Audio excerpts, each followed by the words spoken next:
ময়মনসিংহের ভালুকায় সামিয়া নামের 5 মাসের শিশুকে বাঁচাতে মানুষের দ্বারে দ্বারে ঘুরছে অসহায় বাবা।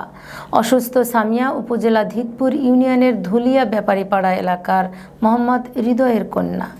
ময়মনসিংহের বিশেষ প্রতিনিধি আল আমিন জানান, শিশু কন্যা সামিয়া দুরারোগ্য স্বাস্থ্য সমস্যায় আক্রান্ত।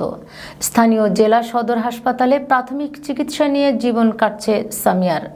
পরিবারের কাছ থেকে জানা যায়, ফুটফুটে এই শিশুটির পায়ুপথ নেই, ফলে মলত্যাগ করতে হচ্ছে প্রস্রাব দ্বার দিয়ে।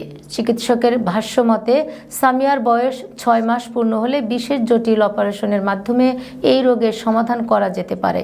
সামিয়ার হার্টের 4টি ছিদ্র ধরা পড়েছে। চিকিৎসায় অন্তত 3 লক্ষ টাকা খরচ হতে পারে বলে চিকিৎসক জানান। সামিয়ার বাবা একটি বেসরকারি কোম্পানিতে চাকরি করেন। তার একার পক্ষে মেয়ের চিকিৎসার ব্যয়ভার বহন করা দুষ্কর। শিশু কন্যার প্রাণ বাঁচাতে সরকারি তহবিল সহ দেশ ও প্রবাসীদের সহযোগিতা কামনার আহ্বান জানান। হাড়ে 4টা ছিদ্র আছে, পায়খানার রাস্তা নেই, প্রস্রাবের রাস্তা নেই, পায়খানা করে। এখন আমাদের সংসার চলে না, আমরা দিন আনি দিন খাই। চিকিৎসা করে আমি কেমনে? সহযোগিতা করে সবাই, যদি সহযোগিতা করে সুচিকিৎসা করে কেমন? মেয়েটা অনেক অসুস্থ,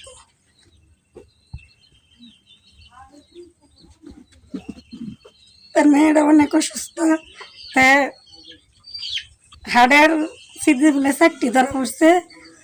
এর পক্ষে মনে করেন যে পায়খানার কোনো রাস্তা নাই, প্রস্রাবের রাস্তা দিয়ে পায়খানা করে।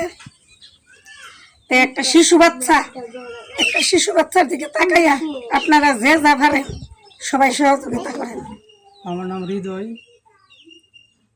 আমার মেয়ে দীর্ঘদিনের অসুস্থ, জন্মের পর থেকে পায়খানার রাস্তা নাই, ওর হার্টে 4টা ছিদ্রে। আমি একটা চাকরি করি, ছোটোখাটো চাকরি করি, যে টাকা বেতন পাই এর দিয়ে আমার সংসারই চলে না, খুব টান টান অবস্থা। এর মধ্যে আমার মেয়েটা অসুস্থ, পায়খানার রাস্তা নাই, প্রস্রাবের রাস্তা দিয়ে পায়খানা প্রস্রাব করতেছে। ওর চিকিৎসা চালাতে পারতেছি না টাকার জন্য। আমার অর্থ সম্পত্তি জায়গা কিছুই নাই, যাতে করতে বাড়ি রাখলে বাড়ি বিটাইটাই। তো আমি সরকারের কাছে একটা আবেদন, আমার মেয়ের চিকিৎসার যাতে আমি চালা যেতে পারি, একটু সহযোগিতা চাই সরকারের কাছে। দেশ ও দেশের বাহিরে প্রবাসে যারা আছে ওদের কাছেও আমি একটা অনুরোধ, আমার মেয়ের চিকিৎসার জন্য সবাই সহযোগিতা চাই, সবার কাছে সহযোগিতা চাই, সবার জন্য আমার পাশে এগিয়ে আসে।